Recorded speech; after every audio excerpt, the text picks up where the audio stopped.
లూరు పోలవరం నియోజకవర్గంలో వైఎస్ఆర్ కాంగ్రెస్ పార్టీకి గట్టి ఎదురుదెబ్బ తగిలింది.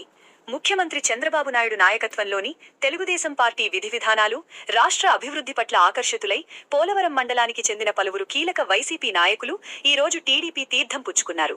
టీడీపీలో చేరిన ప్రముఖులు అల్లు జగన్మోహన్ రావు, నగినడి సత్యనారాయణ, నగినడి ఆంజనేయులు, సానపతి రాంబాబు, బోనుమద్ది సత్యనారాయణ, మదేపల్లి నరేష్ బాబు, కుప్పల సతీష్, మాదేపల్లి కనకదుర్గ ప్రసాద్, మార్పినాడి పోసరావు, మాదేపల్లి సత్యామణి కంఠ, మండిగా సత్యగణేష్ గార్లు, వారి కుటుంబాలు ఏలూరులోని జిల్లా పార్టీ కార్యాలయంలో జరిగిన ఈ కార్యక్రమంలో ఆంధ్రప్రదేశ్ రాష్ట్ర ట్రైకార్ చైర్మన్ మరియు పోలవరం నియోజకవర్గ టీడీపీ ఇన్ఛార్జ్ బొరగం శ్రీనివాసులు గారి ఆధ్వర్యంలో ఈ చేరికలు జరిగాయి.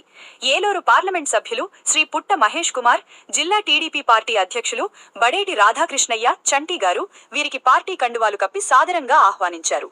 కూటమి ప్రభుత్వం చేపడుతున్న సంక్షేమ పథకాలు, అభివృద్ధి పనులు చూసి పార్టీలో చేరుతున్నట్లు నాయకులు ప్రకటించారు. రాష్ట్ర అభివృద్ధిలో భాగస్వాములు కావాలనే లక్ష్యంతోనే ఈ నిర్ణయం తీసుకున్నట్లు వారు తెలిపారు. ఈ చేరికతో పోలవరం నియోజకవర్గంలో తెలుగుదేశం పార్టీ మరింత బలోపేతమయ్యిందని బొరగం శ్రీనివాసులు ధీమా వ్యక్తం చేశారు. ఈ కార్యక్రమంలో పోలవరం మండలం పార్టీ అధ్యక్షులు మంగిన వెంకటరమణ, బుట్టాయిగూడెం మండలం పార్టీ అధ్యక్షులు